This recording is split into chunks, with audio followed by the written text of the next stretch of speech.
You're watching Zoo Tours, the channel that takes you on a virtual field trip to the zoo. Attention all zoo enthusiasts.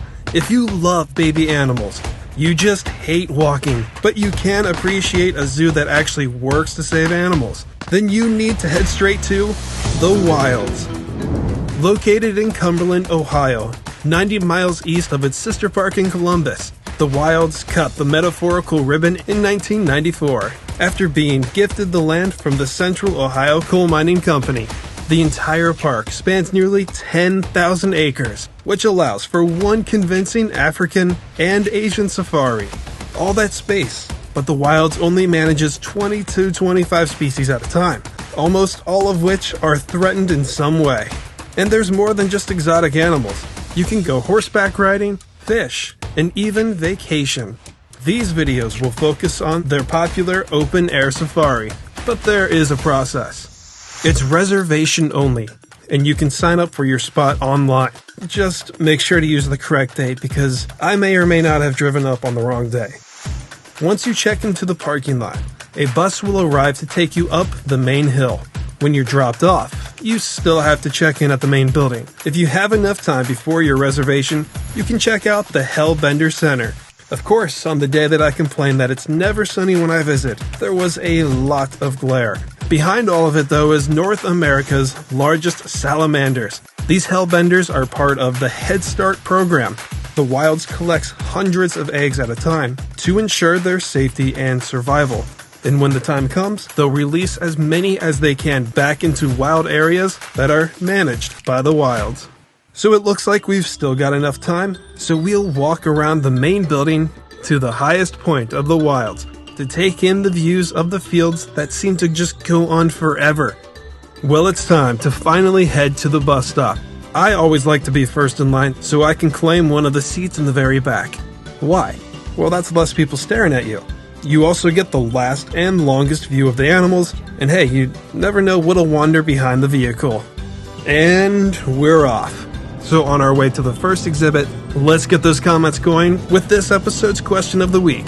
What zoo made the biggest impact on you and why? The gates are closed and we are officially in the first pasture, which is also at the same time the last. I was gonna hold off on talking about our first animal, but I already put them in the thumbnail. The Pere David's deer was completely wiped out of their native China in the late 1800s by German troops. Luckily for them, a few had already been illegally imported to European zoos. Later, the 11th Duke of Bedford got a few deer from the Berlin Zoo to live on his estate. His great-grandson later donated several to the Chinese government for release and others to zoos, so it's believed every David's deer alive descended from the 11th Duke's original herd. They're still classified as extinct in the wild, but some herds have actually been reintroduced to their native range. The bus will then bounce us along the gravel road into the second fenced-in pasture. By the way, contrary to popular belief, this is not what all of Ohio looks like. This next animal shows why it's really a good idea to bring a camera to the Wilds. The people who can afford the wild side tour were kinda hogging up all the good angles of their Indian rhinos.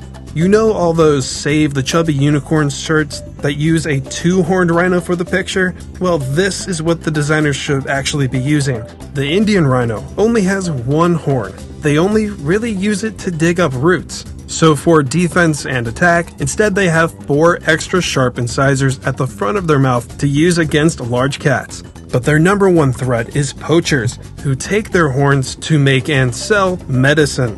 Officials recorded 4,000 are left in the wild, which is a 99% population increase from what it was a century ago. As of last year, the Wilds provides a safe and natural-looking haven to 5 one-horned rhinos and has produced 9 calves in the last 15 years.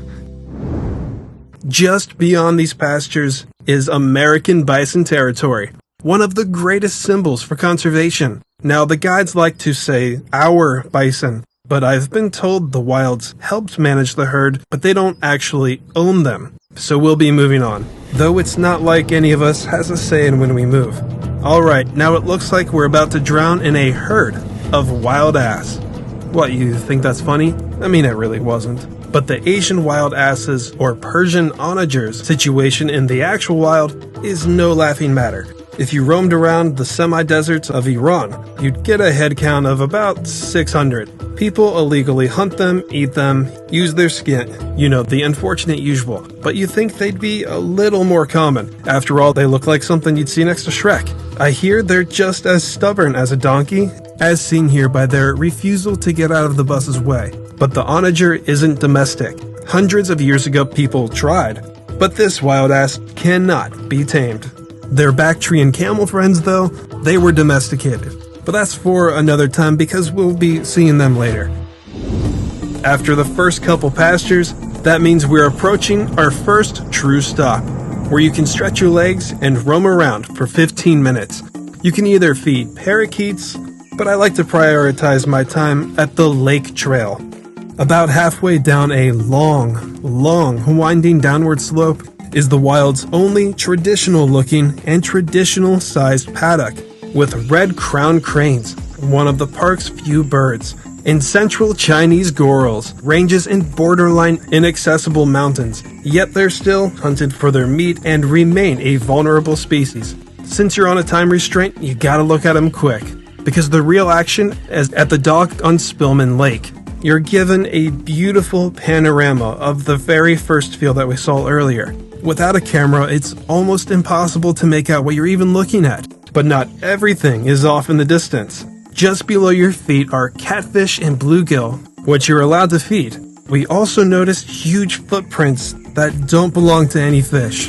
Sichuan Takins, a burly hoofed mammal, were grazing just along the lake's borders. In the wild, they inhabit the same environment as the giant panda in China and the eastern Himalayas. So naturally, they're pretty agile, but turns out their maneuverability is not limited to mountains. Spillman Lake acts as a 38-acre fence between the first and second fields. While most of their buddies are across the lake, keepers were surprised to find that they're actually excellent swimmers and can access parts of the wild other animals can't. And that wraps up part 1 of our open air safari tour. But don't worry, next time you hear from me, we'll ride our way into the park's carnivore center.